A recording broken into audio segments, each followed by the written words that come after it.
On Sticks and Stones, How to Rescue Your SPD from a Culture of Failure.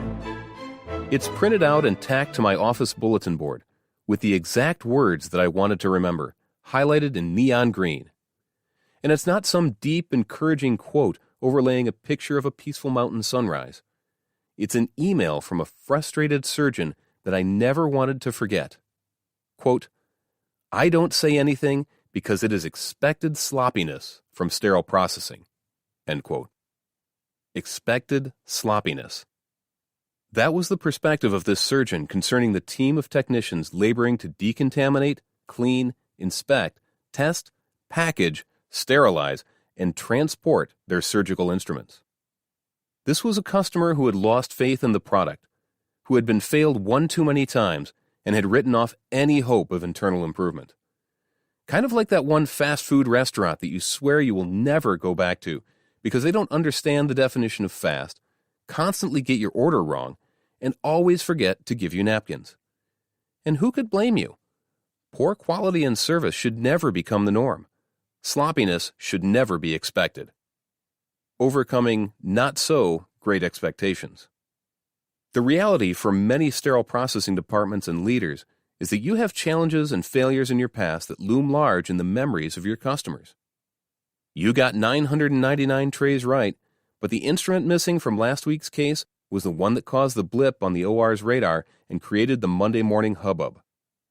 You have customers who have lost faith in your ability to ever get it right, and yet they remain your customers. Unlike in the real world, surgeons and OR staff typically can't just walk across the street and get the kind of quality and service they want.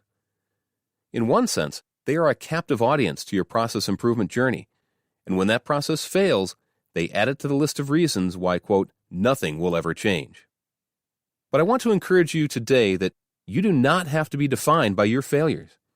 You do not have to allow your OR customers to write off your team, your vision, or your commitment to learn, plan, do, check, and act upon your failures.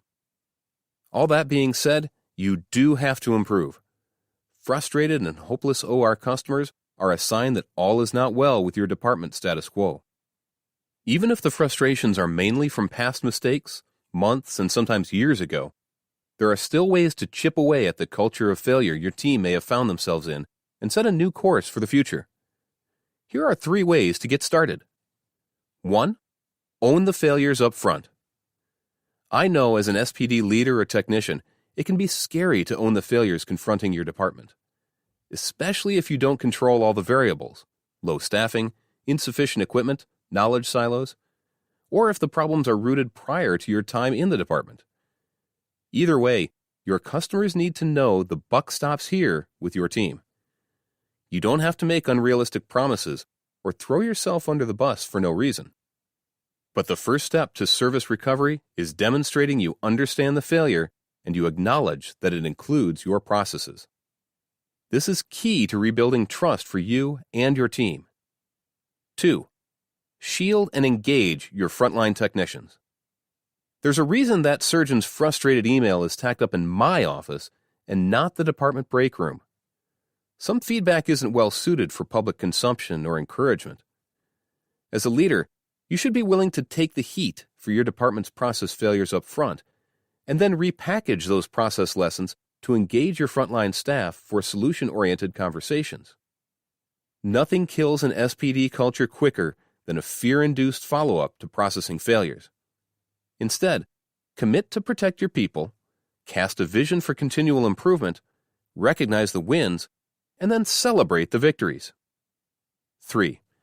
Advertise your improvements, great and small. Because you are overcoming existing experiences of failures, it is critically important to highlight each improvement as it happens with your processes and on your team. Are your technicians getting certified? Send a recognition email to your surgeons. Are you adding labels to your storage racks? Ask to give a 5-minute update at the weekly OR meeting. Find ways to drown out the naysaying and recover the interest of those customers who may have defensively tuned out of your department news by publicizing that something is going on down there in the SPD basement. Your customers need to see and hear that your department is, metaphorically speaking, under new management.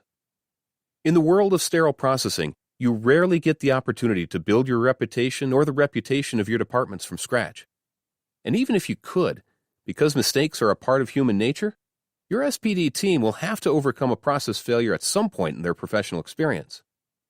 But those failures should be seen as the exception, not the rule, in the eyes of your teams and your customers. They are opportunities from which to learn. So if you feel like your department is locked in a culture of failure, do not lose hope. Do not believe that you cannot change and improve. You may have a surgeon customer who expects sloppiness from your team, but that is your opportunity to surprise them with excellence. Own the failures, engage your team, and advertise your improvements. You got this. Now go out and dominate the sterile processing universe.